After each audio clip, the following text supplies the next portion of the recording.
Vakar no kāda skatītāja, kurš bija strīmā, saņēma tādu jautājumu, ka izklausoties, ka tā esot pieburšana kaut kāda ar šādām frāzēm, kā piesaistīt vīrieti, sievieti, kā noturēt vīrieti, sievieti, kā saglabāt attiecības, kā atjaunot attiecības, uzlabot.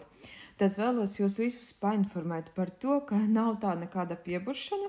Mēs strādājam pirmām kārtām ar emocijām, ar sajūtām strādājam, ar domām strādājam, ar negatīvām pārliecībām, negatīviem apgalvojumiem un ar darbībām un rīcībām. Tāpēc, un tā skaitā arī, protams, ar enerģijām mēs strādājam. Tieši jāsaprot sievietei, kas dod enerģiju, kas atņem enerģiju, un tādā veidā viņai rodas tāda kā instrukcija pašai ar sevīm, tāda kā rokas grāmata, tieši kursā laimīgas attiecības pateicoties domu spēka praktikām, jo tas viss ir saistīts ar praktikām, meditācijām, vizualizācijām, rakstiskām praktikām, pašhipnozēm, un tā nav nekāda absolūta pieburšana. Par kvantu fiziku raksta tātad autori Joe Dispenza, Džons Keho un Vadims Zēlens to raksta arī savās grāmatās un semināros stāsta un runā par to.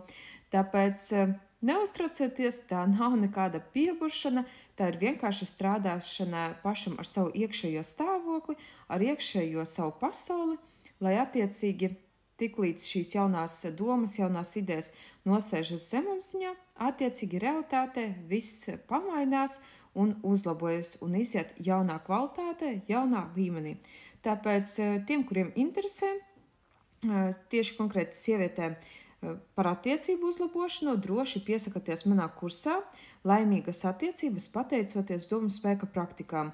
Visa informācija ir atrodama manā mājaslapā www.līgadanovska.com. Izvēlieties sev atbilstošāko tarifa plānu un tiekamies jau pirmajā nodarbībā. Un šī pirmā nodarbība jau varbūt šodien atvērta tavā e-pastā. Tāpēc uz tikšanos!